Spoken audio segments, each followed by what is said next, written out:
अगर 14 करोड़ मुसलमान अपने दोनों हाथों में 28 करोड़ लाठी लेकर एक साथ आ जाएं, तो लाल किले पर कब्जा कर लेंगे। बांग्लादेश में सरकार का तख्तापलट होने के बाद जो हालात वहां अल्पसंख्यकों के लिए बने, खासकर हिंदू समुदाय के लिए बने, वो बेहद भयावह है, खौफनाक और बेहद डरा देने वाले हैं। कट्टरपंथियों के इशारे पर काम कर रही यूनिस की सरकार पूरी तरह कट्टरपंथियों के आगे सरेंडर कर चुकी है। बांग्लादेश में हिंदुओं के खिलाफ जहर बोया जा रहा है। वहां का हिंदू डरा हुआ है। युवाओं को कट्टरपंथ का शिकार बनाते वहां के कुछ मौलाना सिर्फ बांग्लादेशी हिंदुओं के लिए ही नहीं, भारत में रह रहे हिंदुओं के लिए भी जहर बोने का काम कर रहे हैं। अब इसे देखिए, यह है इनायतुल्लाह अब्बासी। इस बांग्लादेशी मौलाना ने दिल्ली पर कब्जा करने की बात कह डाली। भड़काऊ भाषणों के लिए जाने जाने वाला यह मौलाना इस्लाम का झंडा दिल्ली में फहराने की धमकी दे रहा है। मुसलमानों को बरगलाने में सबसे आगे इस मौलाना की जुबान पर लगाम लगाने वाला वहां कोई बचा ही नहीं। वहां की हुकूमत ऐसे कट्टरपंथियों को खुश करने में लगी हुई है। अब इस मौलाना ने जो कहा, उससे सुनने के बाद आपका खून भी खौल उठेगा।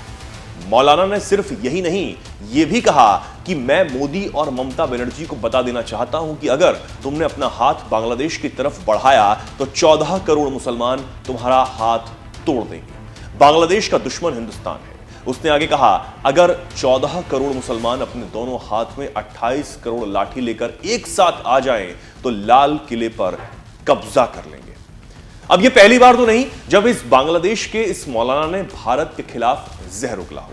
इससे पहले भी वो कई बार हिंदुओं के खिलाफ बोलता रहा है। इस्लाम का झंडा फहराने की बात कह चुका है।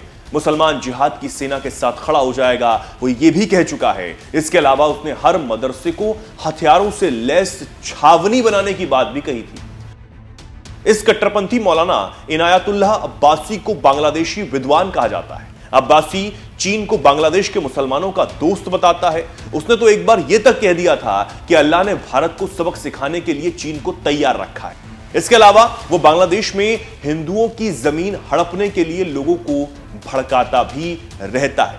अब सिर्फ इनायतुल्लाह अब्बासी ही नहीं, बांग्लादेश में कई और ऐसे मौलाना हैं जो वहां पर युवाओं को बरगलाने का काम कर रहे हैं। खासकर हिंदू समुदाय को टारगेट पर उन्होंने लिया हुआ है और तमाम बातें वो करते हुए नजर आ रहे हैं। अब जो इनके बोल हैं वो भारत तक भी पहुंच रहे हैं और धमकी यहां पर लगातार दी जा रही है। हालात जो बांग्लादेश में बने हुए हैं उस पर आप क्या सोचते हैं और क्या कुछ कहना चाहते हैं, और आप ये भी बताइए कि आखिर भारत को इसमें अब क्या करना चाहिए। कमेंट सेशन आपके लिए खुला हुआ है।